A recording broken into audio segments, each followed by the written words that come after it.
All right, how's everyone doing out there? I am Thomas, and welcome to my channel. I do educational videos and many different topics, but today, for the last couple months, we've been working on studying up on the reciprocal system of theory, which is a theory of everything developed by Dewey B. Larson back in the 20th century up until he died back in 1990. And since then, it's been uh, you know, extended and forwarded by many others, a few others, not so many. No one knows about this. Very few people know about this. But Bruce Perret was one of the spearheaders there. He passed away back in 2020. And so, the reciprocal system is in danger of slipping through the cracks here and getting thrown onto the trash heap of history. So hopefully, people like me will be able to keep it relevant and keep refining it as well. So the basic idea of Larson's theory, system of theory, he has books on mostly on scientific topics. Right now, we're covering his final book called Beyond Space and Time, and that was on metaphysics, psychology, philosophy, and religion. It came out posthumously in 1995, and the gist of Larson's system of theory is articulated in his first postulate, and it basically is that the universe is not made out of matter, it's not made out of energy, but it is made out of motion. And motion is the relationship between space and time. Space and time are reciprocals of each other, meaning that they have the same qualities, but they are, basically the numerator and denominator of a fraction. Space and time both are quantized, meaning that they have a smallest unit, and below that unit, it does not exist. And 1 unit of space in 1 unit of time is the speed of light. The speed of light is not the maximum speed of the universe, but the speed of light is the midpoint or neutral point of the universe, unlike what Einstein would say. And there is half of the universe that's actually moving faster than the speed of light. And Larson calls that the cosmic sector, or sector 2. Sector 1 is the material sector that we're familiar with, the slower than the speed of light sector, which is the realm of physical chemistry, atoms and molecules. But when atoms and molecules build up to their most complicated form, which is DNA, containing billions of atoms per molecule, then that DNA molecule becomes eligible to be taken over by a cosmic unit or control.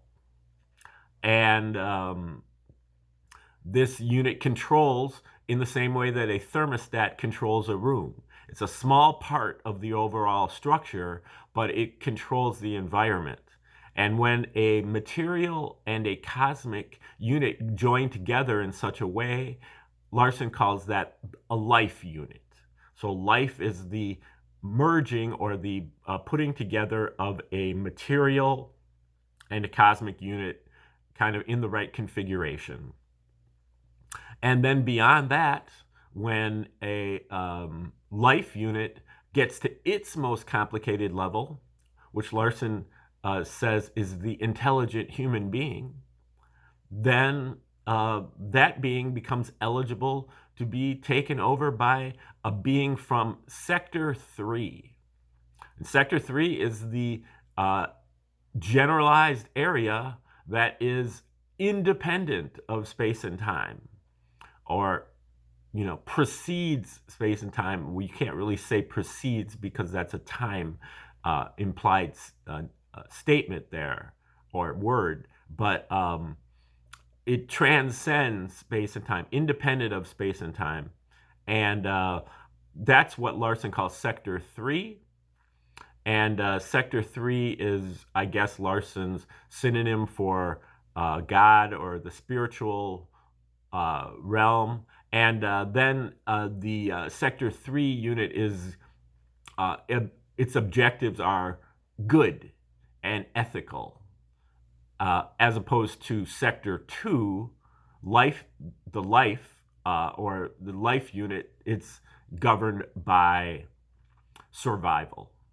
So the human being is somewhat caught, the intelligent human being is somewhat caught in the middle there, where they are getting input for their survival, but they are also getting input for their good behavior or ethical behavior. Many times those two dovetail and they work the same, but sometimes they work opposite. And in those cases, the human being has to be able to decide which to choose. Now, we are looking at chapter 14 here, which is called Thinking and Memory. Thinking and memory are both really Sector 2 things. They are survival type things, and they are kind of on the steps toward this intelligent human being. Both thinking and memory are basically prerequisites for an intelligent human being, which then becomes eligible for Sector 3 control. So, these are so it does have Sector 3 relevance, but it is not specifically about Sector 3. Both of these things are Sector 2 qualities. And now he's talking about sleep and dreaming here. And we just got done kind of explaining that the purpose of sleep is to really basically rewind the thinking and memory processes, because thinking and memory cannot operate continuously because they get out of sync with the material structure, because the material structure is governed by clock time. The time is always progressing. Now, incidentally, space is also always progressing too, and that we see that as the recession of the distant galaxies. But time is always progressing in a scalar manner, meaning it has no specific direction, in the same manner as the recession of the distant galaxies. And that's what's called a scalar motion, which you can envision by using a balloon and putting a magic marker and putting dots on the balloon. Then you blow up the balloon. All the dots move away from each other, but in no particular direction or in all particular directions. That's a scalar outward motion. You suck in the balloon, they move together. That's an inward scalar motion. And just another brief comment on reciprocity. A reciprocal, if you forgot your math from 7th grade or whatever, a reciprocal, so the reciprocal of 3 is 1/3. Okay, a reciprocal, when you multiply two reciprocals, you get 1. And so 3 and 1/3 are reciprocals of each other. They both have the same quality, that 3. It's the same quality, but they're the opposite.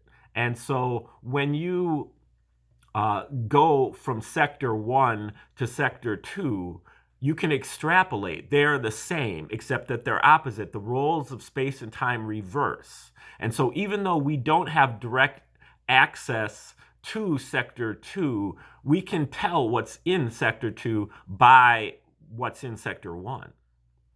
And so that's kind of a little bit about how the reciprocal system works. Okay, Now, when he's talking about sleep, he's saying that the material sector is governed by this progression of time, whereas the cosmic sector is governed by what he calls coordinate time, three-dimensional time, which is like XYZ coordinates.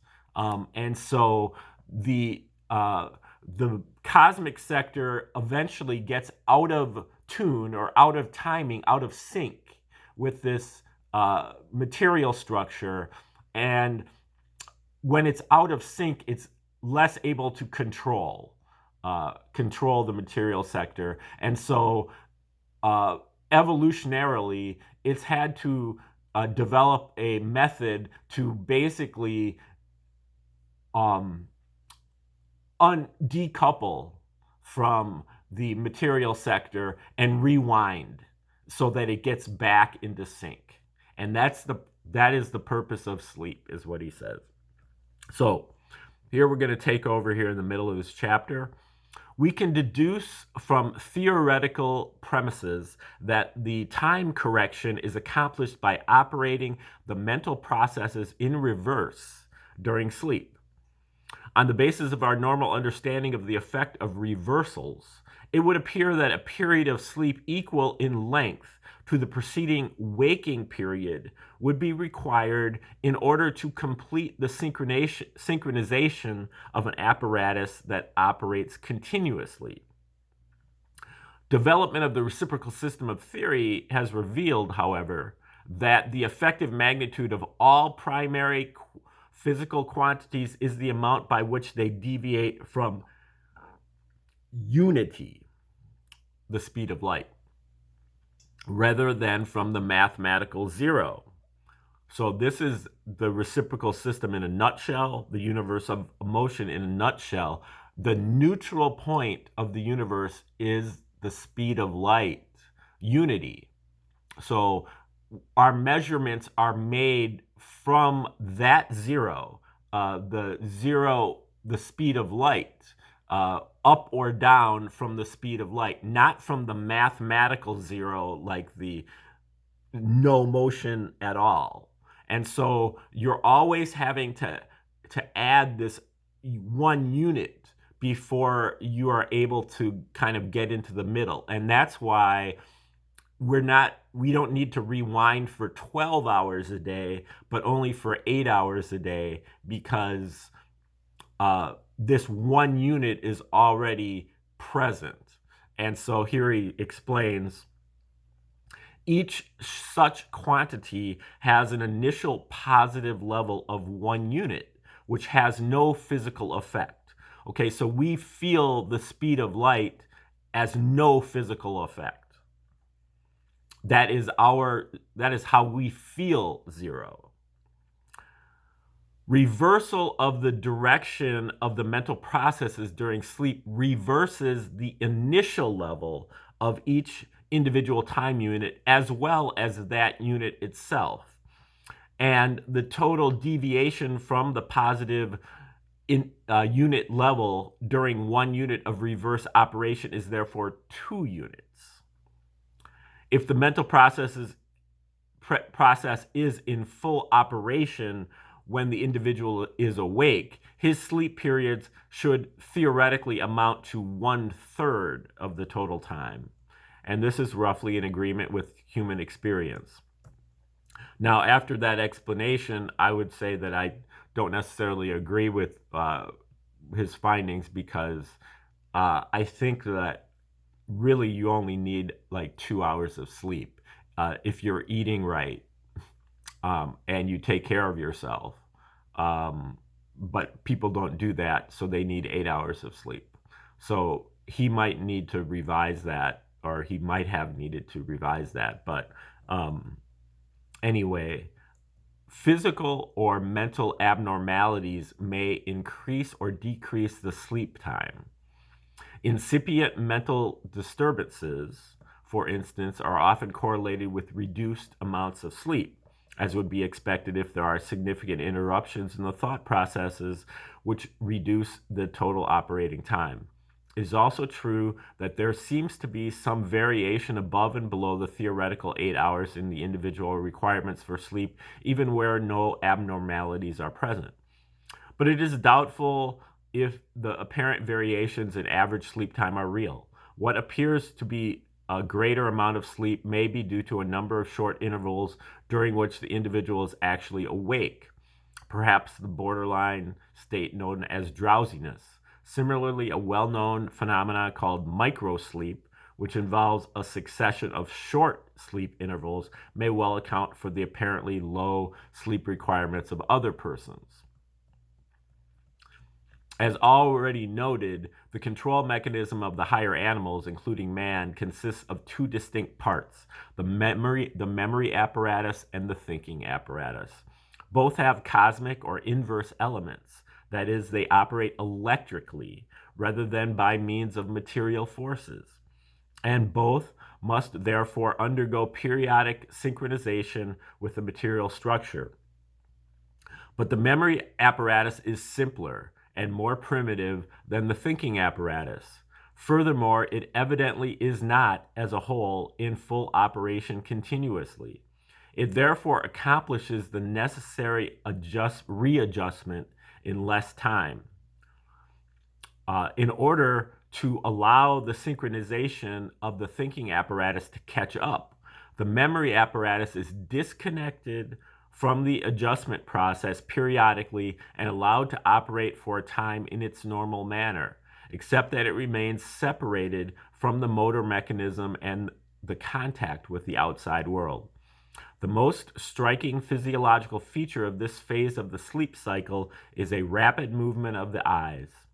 And for this reason, it is called REM sleep, rapid eye movement, the phase during which the entire mental mechanism is undergoing the synchronization of adjustment is non-REM sleep. The three different physiological conditions that have been discussed, then he has a little table there. But the basic gist of it is that the memory is less complicated than the thinking. And so the rewinding of the memory takes less time than the rewinding of the thinking. And so there's a period where both the memory and the thinking are rewinding. And that is here where they're both adjusting. Then that is what's called non-REM sleep. When the memory is finished adjusting, but the thinking is still adjusting, then we have REM sleep or dreaming. So dreaming is the result of the memory being already rewound, but the thinking is still rewinding. And so the memory is rewound, and so it is basically in a situation of idling, like a motor idling. It's not like engaged with the outside world because you're asleep, but it is. It would really be like kind of like half sleeping. And now he cites a bunch of literature of these evolutionary biologists or whatever they are, saying that the purpose of dreaming is a mystery. And he says the purpose is simply to prevent overcorrection of the time deviation in the memory apparatus. As in the case of positive deviation that is corrected by the synchronization process, there is a tolerance in the negative direction. And aside from building up the negative equivalent of sleep pressure that results from sleep deprivation, lack of REM sleep has no important effects within the zone of tolerance. Beyond the limit of this zone, adverse physiological effects begin to develop, similar in some respects, but apparently not as severe as those resulting from complete deprivation of sleep. The less severe reaction is understandable inasmuch as the lack of REM sleep affects only the memory system, while the total deprivation of sleep affects the entire mental apparatus. A report, and then he gets into some other commentary. The pattern of REM sleep in animals indicates that the structural complexity of the thinking apparatus falls off more rapidly than that of the memory apparatus as we follow the evolutionary scale downward, a relationship that is to be expected since memory necessarily precedes thought. We can have memory without thinking, but thinking without memory is impossible. Mammals, as a class, have well-defined REM periods, but the REM sleep of birds has been reported as minimal, while reptiles apparently have none at all, indicating that their memory synchronization time is ample to take care of the needs of their rudimentary thinking apparatus. Very young infants, on the other hand, go to the other extreme and spend half or more of their sleep time in the REM state. This probably indicates that the thinking mechanism develops more rapidly than the memory mechanism in the early stages of the infant's growth. The observed gradual decline of their normal adult REM time then naturally follows. Okay, so that is his theoretical explanation of dreaming. And then from here, he's going to discuss how to kind of interpret dreams, what they mean, and so on. I think maybe that will come in here later in this chapter and then in the next chapter called The Stuff of Dreams. So we will take over there when we resume tomorrow. Hope everybody's out there is having a good day, and hope to see you coming back. If you don't understand all of this, that's fine. We'll get to the finer points later. Okay, have a great day.